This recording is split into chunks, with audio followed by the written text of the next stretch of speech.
ಸೌಜನ್ಯನನ್ನ ಅತ್ಯಂತ ಭೀಕರವಾಗಿ ಅತ್ಯಾಚಾರ ಮಾಡಿ ಆಕೆಯನ್ನು ಹತ್ಯೆ ಮಾಡಿದಂತ ಆ ರಾಕ್ಷಸಗಳು ಯಾರು? ಸಿಬಿಐ ಮಾಡಿದ್ದೇನು? ನಮ್ಮ ನ್ಯಾಯಾಲಯ ಕೊಟ್ಟಂತ ನ್ಯಾಯ ಏನು? ಇದು ಎಂಥ ಧರ್ಮ? ಈ ನೆಲದಲ್ಲಿ ಹಾಗಾದ್ರೆ ನ್ಯಾಯವೇ ಇಲ್ವಾ? ನ್ಯಾಯವೇ ಸತ್ತು ಹೋಗಿದ್ಯಾ ಅನ್ನುವಂಥ ಪ್ರಶ್ನೆಯನ್ನ ಇವತ್ತು ಕೇಳಬೇಕಾಗಿದೆ. ನಿರಪರಾಧಿ ಅಂತ ಬಿಡ್ತಾ ಇದ್ದೀವಿ ಅಂತ ಹೇಳಿದ್ರು, ಹಾಗಾದ್ರೆ ಅಪರಾಧಿಗಳು ಯಾರು? ಹಾಗಾದ್ರೆ ಅವರಿಗೆ ಶಿಕ್ಷೆ ಇಲ್ವಾ? ಸಿಬಿಐನ ನಂಬಬಹುದಾ? ಆ ಆರೋಪಿಗಳು ಅಷ್ಟು ಬಲಶಾಲಿಗಳ? ಈ ಪ್ರಶ್ನೆ ಮೂಡ್ತಾ ಇದೆ ಈಗ. ಯಾಕೆ ಮೂಡ್ತಾ ಇದೆ ಅಂದ್ರೆ, ನೋಡಿ, ಸೌಜನ್ಯ ಅನ್ನುವಂಥವಳು ಅದು ಅವಳು ಬರೀ ಒಂದು ಹೆಣ್ಣಲ್ಲ, ಅವಳು ಇಡೀ ನಮ್ಮ ಸಮಾಜದ ನಾರಿ ಶಕ್ತಿಯ ಸಂಕೇತ. ಆ ಹೆಣ್ಣಿಗೆ ಇವತ್ತು ಅವಳ ಅತ್ಯಾಚಾರಕ್ಕೆ, ಅವಳ ಹತ್ಯೆಗೆ ನ್ಯಾಯ ಕೇಳ್ತಿದೀವಿ ಅಂದ್ರೆ ಇಂಥ ಒಂದು ಕ್ರೂರ ಕೃತ್ಯಕ್ಕೆ ಒಳಗಾದ ಎಲ್ಲ ಹೆಣ್ಣು ಮಕ್ಕಳ ಪರವಾಗಿ ನ್ಯಾಯ ಕೇಳ್ತಿದೀವಿ ಅಂತ ಅರ್ಥ. ಆ ಸೌಜನ್ಯಳಿಗೆ ನ್ಯಾಯ ಸಿಗ್ಲಿಲ್ಲ ಅಂತಂದ್ರೆ ಈ ಸಮಾಜದಲ್ಲಿ ಯಾವ ಹೆಣ್ಣಿಗೂ ರಕ್ಷಣೆ ಇಲ್ಲ ಅಂತಾಯ್ತು. ಹೆಣ್ಣಿಗೆ ದುಡ್ಡಿನ ಬಲ ಇಲ್ಲ, ಆಕೆಯ ಇನ್ಫ್ಲುಯೆನ್ಸ್ ಇಲ್ಲ, ಆಕೆಯ ತಂದೆ ತಾಯಿ ಬಲಹೀನರು ಅಂತಾದ್ರೆ ಯಾರು ಬೇಕಾದ್ರೂ ಹೆಣ್ಣಿನ ಮಾನ ಪ್ರಾಣದ ಜೊತೆ ಚಲ್ಲಾಟ ಆಡಬಹುದು ಅನ್ನುವಂಥ ಸಂದೇಶವನ್ನು ನಾವಿವತ್ತು ಕೊಡ್ತಾ ಇದ್ದೀವಿ. ಒಂದು ಹೆಣ್ಣಿನ ನ್ಯಾಯಕ್ಕಾಗಿ ಹೋರಾಟ ಮಾಡಿದ ಹೋರಾಟಗಾರರನ್ನ ವಿಲನ್ ಅಂತ ಬಿಂಬಿಸ್ತೀವಿ, ಅವರ ಹೋರಾಟದ ಹಾದಿಯನ್ನ ತಪ್ಪಿಸ್ತಿದ್ದೀವಿ, ಹೋರಾಟಕ್ಕೆ ಧುಮುಕಿದವರನ್ನ ಧಮಕಿ ಕೊಡಲಾಗುತ್ತೆ, ಹೆದರಿಸಲಾಗುತ್ತೆ. ಇದೆಲ್ಲದ ಜೊತೆಗೆ ಮಾಧ್ಯಮದವರು ಕೂಡ ಒಂದು ಆ ಹೆಣ್ಣಿನ ನ್ಯಾಯದ ಪರವಾದ ದನಿಗೂಡಿಸ್ತಾ ಇಲ್ಲ ಅಂತಂದ್ರೆ ಪ್ರಮುಖ ಮಾಧ್ಯಮಗಳು ಏನಾಗ್ತಿದೆ ನಮ್ಮ ಸಮಾಜಕ್ಕೆ? ಆದ್ರೆ ಒಂದು ಮಾತ್ರ ತಿಳ್ಕೊಳ್ಳಿ, ಇವತ್ತು ಸೌಜನ್ಯಳಿಗೆ ನ್ಯಾಯ ಕೇಳೋದಂದ್ರೆ ನಮ್ಮ ಮನೆಯ ಹೆಣ್ಣು ಮಕ್ಕಳ ಪ್ರಾಣ ಮಾನದ ರಕ್ಷಣೆಗೆ ನ್ಯಾಯ ಕೇಳ್ತಿದೀವಿ ಅಂತ ಅರ್ಥ. ನಿಮ್ಮ ಮನೆಯಲ್ಲೂ ಹೆಣ್ಣು ಮಕ್ಕಳಿದ್ದಾರೆ, ನಿನ್ನೆ ಸೌಜನ್ಯಳಿಗೆ ಆದ್ರೆ ನಾಳೆ ನಮ್ಮ ಮನೆಯ ಹೆಣ್ಣು ಮಕ್ಕಳಿಗೂ ಈ ದುಸ್ಥಿತಿ ಆಗುತ್ತೆ ಅನ್ನೋದನ್ನ ಮರಿಬೇಡಿ. ನಾವು ಸೌಜನ್ಯಳ ಈ ಪ್ರಕರಣ ಸಣ್ಣ ಪ್ರಕರಣ, ಅಯ್ಯೋ ಕೆಲವರು ಮಾತಾಡುವ ರೀತಿ ನೋಡಿದ್ರೆ ನನಗೇನೆ ಹೇಸಿಗೆ ಅನ್ಸುತ್ತೆ.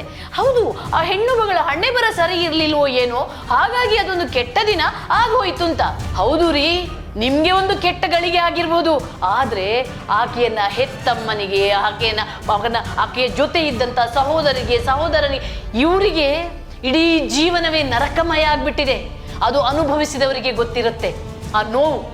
ಇಲ್ಲಿ ಯಾವ ಮಾನ ಅವಮಾನದ ಪ್ರಶ್ನೆಯೇ ಇಲ್ಲ. ಇಲ್ಲಿ ಸೌಜನ್ಯಳ ಸಾವಿಗೆ ನ್ಯಾಯ ಬೇಕು ಅಷ್ಟೇ.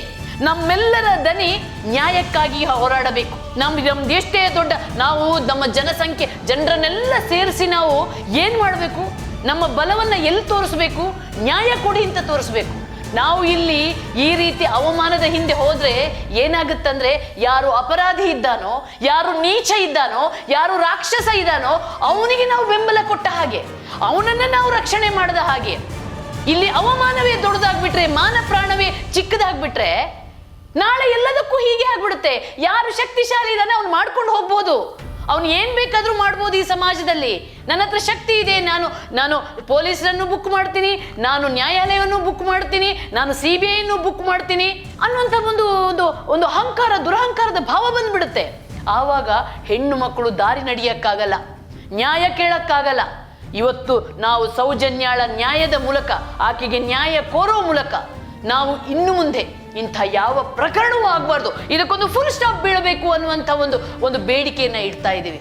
ಆ ಮೂಲಕ ನಮ್ಮ ಗಟ್ಟಿ ದನಿ ಕೇಳಿಸ್ಬೇಕು. ಹಾಗಾಗಿ ಮುಖ್ಯಮಂತ್ರಿ ಸಿದ್ದರಾಮಯ್ಯ ಅವರು ಈ ಒಂದು ಸೌಜನ್ಯಳ ಅತ್ಯಾಚಾರ ಹತ್ಯೆ ಪ್ರಕರಣವನ್ನ ಮರುತನಿಖೆಗೆ ಕೊಡಬೇಕು. ಮರುತನಿಖೆ ಆಗೋ ಮೂಲಕ ಯಾರು ನಿಜವಾದ ತಪ್ಪಿತಸ್ಥರಿದ್ದಾರೋ ಅವರಿಗೆ ಶಿಕ್ಷೆ ಕೊಡಲೇಬೇಕು. ಯಾಕಂದ್ರೆ ಈ ಸೌಜನ್ಯ ಪ್ರಕರಣ ಅನ್ನುವಂಥದ್ದು ಸಾಕಷ್ಟು ಅನುಮಾನಗಳ ಹುತ್ತವನ್ನ ಬೆಳೆಸಿ ಆಗಿದೆ. ಯಾರ್ಯಾರ ಮೇಲೇನೂ ನಾವು ಸಂದೇಹ ಮಾಡಕ್ ಪ್ರಾರಂಭ ಮಾಡಿದೀವಿ. ಅಲ್ಲಿ ವೈಮನಸ್ಸುಗಳು ಹೆಚ್ಚಾಗ್ತವೆ, ಸಂಘರ್ಷಕ್ಕೆ ದಾರಿ ಆಗ್ತಾ ಇವೆ.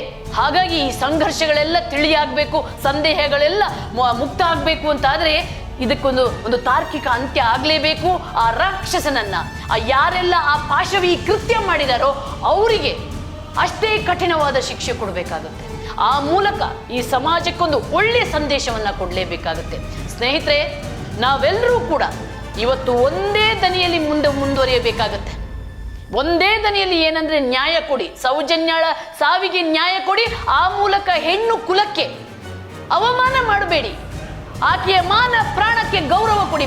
ಬಾಯಿ ಮಾತಲ್ಲಿ ಹೇಳಿದ್ರೆ ಆಗಲ್ಲ, ಭಾಷಣ ಮಾಡಿದ್ರೆ ಆಗಲ್ಲ.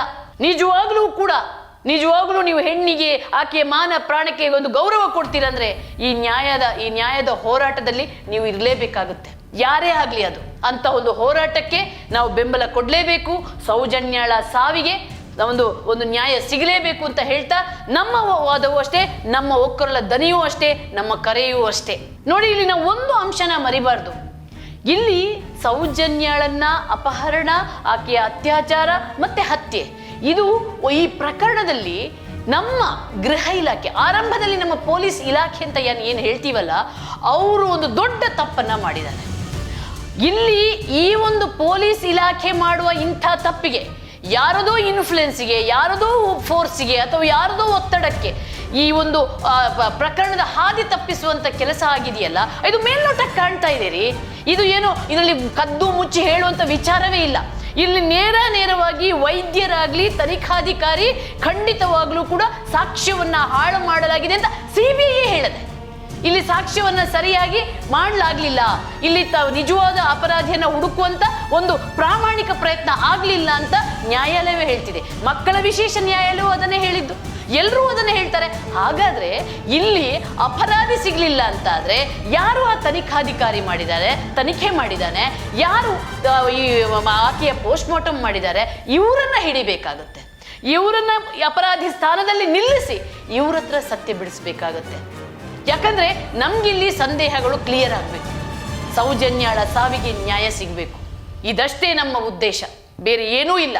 ಸಂದೇಹಗಳು ಕ್ಲಿಯರ್ ಆಗಬೇಕು, ಅಪರಾಧಿಗಳಿಗೆ ಶಿಕ್ಷೆ ಆಗಬೇಕು. ಇದಷ್ಟೇ ವಿಜಯ ಟೈಮ್ಸ್ ನ ಕೂಡ ಒಕ್ಕೊರಲ ಬೇಡಿಕೆಯಾಗಿದೆ. ನಿಮ್ಮ ನೆಚ್ಚಿನ ವಿಜಯ ಟೈಮ್ಸ್ ಆಪ್ ಇದೀಗ ಗೂಗಲ್ ಪ್ಲೇಸ್ಟೋರ್ ನಲ್ಲೂ ಲಭ್ಯ. ಗೂಗಲ್ ಪ್ಲೇಸ್ಟೋರಿಗೆ ಹೋಗಿ ವಿಜಯ ಟೈಮ್ಸ್ ಆಪ್ ಅಂತ ಟೈಪ್ ಮಾಡಿ ಫ್ರೀಯಾಗಿ ಡೌನ್ಲೋಡ್ ಮಾಡ್ಕೊಳ್ಳಿ. ನಿಮ್ಮ ನೆಚ್ಚಿನ ಎಲ್ಲಾ ಸುದ್ದಿಯನ್ನ ತಪ್ಪದೆ ವೀಕ್ಷಿಸಿ. ವಿಜಯ ಟೈಮ್ಸ್ ವೆಬ್ಸೈಟ್ಗೆ ಲಾಗಿನ್ ಆಗಲು www.vijayatimes.com ಅಂತ ಟೈಪ್ ಮಾಡಿ. ಯೂಟ್ಯೂಬ್ಗೆ ವಿಸಿಟ್ ಮಾಡಲು ವಿಜಯ ಟೈಮ್ಸ್ ಅಂತ ಟೈಪ್ ಮಾಡಿ. ಫೇಸ್ಬುಕ್, ಟ್ವಿಟರ್, ಇನ್ಸ್ಟಾಗ್ರಾಮ್ ಅನ್ನ ವಿಜಯ ಟೈಮ್ಸ್ ಅಂತ ಟೈಪ್ ಮಾಡಿ, ಫಾಲೋ ಮಾಡಿ. ವಿಜಯ ಟೈಮ್ಸ್ ಅನ್ನ ಸಬ್ಸ್ಕ್ರೈಬ್ ಮಾಡಿ, ಲೈಕ್ ಮಾಡಿ, ಶೇರ್ ಮಾಡಿ, ಬೆಲ್ ಬಟನ್ ಅನ್ನ ಒತ್ತಿ.